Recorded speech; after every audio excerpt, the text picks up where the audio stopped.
T'es d'accord? Oui, je suis consulté. Ça t'ennuie pas d'être consulté? Non. Nedim, c'est quand tu veux.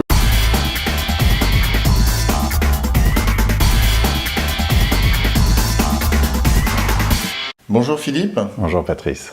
Je suis ravi de te recevoir ici. Alors nous, tu sais Philippe, on parle d'émotion, d'émotionnel. Est-ce que tu crois que l'émotionnel c'est un signal faible ou c'est un signal fort ou c'est un signal un peu entre les deux? Pourquoi on en parle en ce moment plus qu'avant? Est-ce que c'est à cause du digital par exemple? Alors c'est un principe très simple qu'on voit à toute époque. Plus on va dans un sens, plus on va dans l'autre. Plus on a du numérique et des chiffres, plus on a besoin d'humains. Et on est actuellement en plein là-dedans. On parlait de cinéma. Il y a vraiment deux sortes de films en ce moment. Les boum boum pam pam avec des animaux qui se transforment dans tous les sens, ou les humains qui se transforment dans tous les sens. Personnellement, je ne comprends rien et ça ne m'intéresse pas beaucoup. Et puis d'autres films, comme on parlait, Le Fils de Jean, Manchester by the Sea ou Sully. Sully est un excellent exemple de montrer que cet aviateur, qui était passionnant, en fait, il a pris une décision d'homme. Et il a démontré que les algorithmes se sont joyeusement plantés parce qu'ils ne faisaient que répondre à un contexte qu'on leur avait induit. Et lui, il dit, mais moi, je l'ai fait qu'une seule fois. C'est une belle démonstration. Oui, c'est une démonstration d'homme, d'humain. Et on le retrouve au cinéma, on le retrouve dans les livres, on le retrouve dans le plaisir de se retrouver, etc. Et plus on aura de numérique, plus on aura de l'homme. Et d'envie de rencontre, de ce que tu fais. Et donc plus on aura besoin aussi d'émotion. Complètement. Mais est-ce qu'on peut mettre de l'émotion dans le numérique? Alors ça, c'est un certain talent, oui. Mais le numérique peut être une aide, peut-être le fait de se soulager. Mais on parlait de magasins. Les magasins aujourd'hui sont contestés par Amazon, etc. C'est faux. Un magasin aujourd'hui devient vraiment un lieu d'émotion. Ouais. C'est un capteur de temps. Alors qu'Amazon, les hypermarchés, etc., les hypermarchés sont en train de changer, de devenir des capteurs de temps. C'est Amazon l'économiseur de temps, c'est Internet l'économiseur de temps. Mais le capteur de temps, c'est le lieu où on a plaisir à être. Parce que être dans un magasin comme Nature et Découverte, mais c'est drôlement sympa. On passe un bout de temps dedans. C'est agréable. Les nouveaux centres commerciaux qui se font avec des vérandas, avec de l'air, avec des arbres, etc. Mais c'est très agréable. Les anciens centres commerciaux qui sont fermés comme des caisses à savon, c'est des friches industrielles.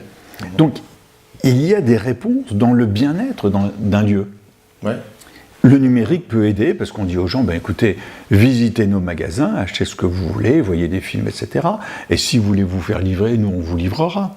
On va le faire. Ouais, j'étais hier chez Decathlon à Wagram, c'est leur magasin pilote de tout ce qui est numérique. Et donc tu peux aussi acheter et laisser tout à la caisse, rentrer chez toi en métro, ils te livrent dans la demi-heure. Mais bien sûr. Ouais, ils intègrent ces services-là. Mais bien sûr. Donc il y a la dualité, je prends du plaisir et du temps dans le magasin. Pour le reste, débrouillez-vous et faites-moi gagner du temps. Exactement. Il y a quelque temps, j'étais chez Darty, acheté un samedi après-midi un appareil. J'étais envoyé par la Fnac parce qu'ils me disaient on l'a pas, allez là-bas. Alors qu'ils pouvaient le vendre sur Internet. Le vendeur de la Fnac pouvait le faire, mais ils n'ont pas le droit. Ils n'ont pas le droit, ce qui est incroyable. L'un des magasins les plus modernes du monde, ou de France en tout cas, depuis 10 ans, ne fait toujours pas l'achat du consommateur sur Internet. Il peut l'acheter sur son portable, mais pas sur une tablette qui sera à disposition. Ça doit être un vendeur qui tape avec ses deux doigts. Bon, je vais chez Darty, j'achète le truc, il est assez volumineux, il est disponible immédiatement, mais le vendeur ne me dit pas, mais attendez, on va vous livrer. Vous n'allez pas vous balader cet après-midi avec ça. Dommage. On va vous livrer. Or, c'est cela qu'on apporte. Mais si le magasin nous dit ça, c'est extraordinaire. Si un magasin 1, 2, 3, et je l'avais vu il y a 4-5 ans, 1, 2, 3, 4, 5 ans, quand il a apporté ses tablettes, il a dit, voilà, moi je veux qu'un magasin de 200 mètres carrés ait le même stock qu'un magasin de 1000 mètres carrés. Bien, dans 200 mètres carrés, si je n'ai pas le produit, je le vends sur tablette. Il a fait au bout de 3 mois 8% de son chiffre d'affaires sur tablette. Mais c'est ça. Donc le magasin est sympa, on touche, on sent, on se promène, on teste le produit, etc. Vous le voulez, il sera livré chez vous. S'il ne vous plaît pas, vous le renvoyez ou vous revenez en magasin, on vous le change. C'est ça le rôle du magasin. Donc il faut qu'on se rende bien compte que l'échange existe avec le consommateur, avec le client, et dans le commerce, c'est à disposition de soi, et ça existe partout. Partout, c'est de la même manière où Internet cohabite avec... Internet est un outil qui nous facilite la vie. C'est tout. C'est pas en train de nous la bouffer. D'accord. Nous, on est les meilleurs. Alors, Philippe, toi, tu montres ces signaux faibles, tu les expliques à des directions de société, non y compris dans le retail, y compris sur Oui. votre marque. Oui. Et comment ça se fait qu'ils n'arrivent pas à bouger aussi vite, à adopter ces nouveaux comportements? Alors, Qu'est-ce qui est le frein principal que tu rencontres, en fait? alors c'est un peu un problème générationnel dans une entreprise. Et c'est surtout un problème d'habitude. Parce qu'on remet des choses en cause. Ben oui, forcément. On remet en cause éventuellement un directeur qui n'est pas très habitué à cela. On remet en cause des positions hiérarchiques, des types de fonctionnement.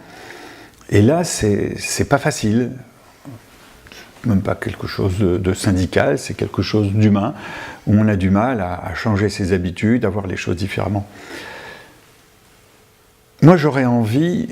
J'avais une idée il y a quelques années, c'est pas tellement un rapport, mais il y a un petit rapport. C'est de faire un musée de la marque. C'est-à-dire un musée de la marque, de dire aux gens, voilà ce que c'était cette marque. Un cimetière de la marque. Un musée. Par exemple, Moulinex. Voilà comment est né Moulinex, d'un type formidable, Mantelet, qui avait besoin d'un presse-légumes. Et puis après, il a fait fabriquer ses produits en Normandie, parce qu'il était profondément normand, et il a refusé de voir que les Chinois fabriquaient moins cher. Et il s'est fait racheter.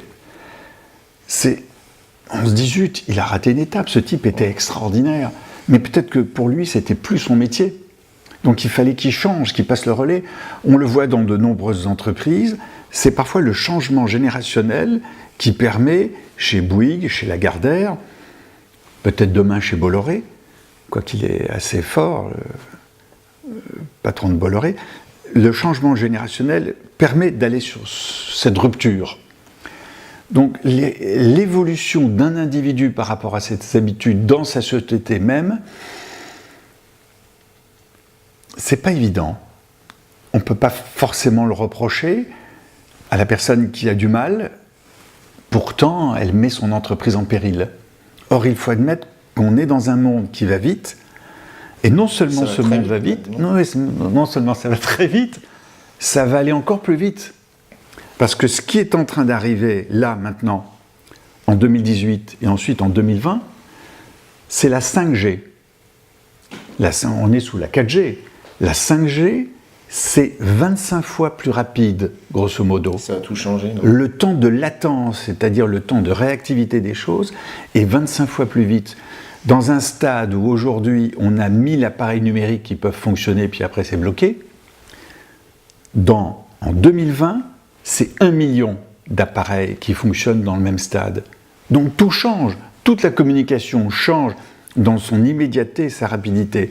Donc si on trouve que ça va vite, voire très vite, on n'en est qu'au début, cher ami. Ouais, mais est-ce que nous, on va courir 25 fois plus vite aussi ? Parce que ce serait pas mal, ça. Oui. Hein ? Bah oui. Tu crois qu'on va s'adapter ? Pas de souci. Bon. Merci Philippe. Merci Patrice. À bientôt. À bientôt.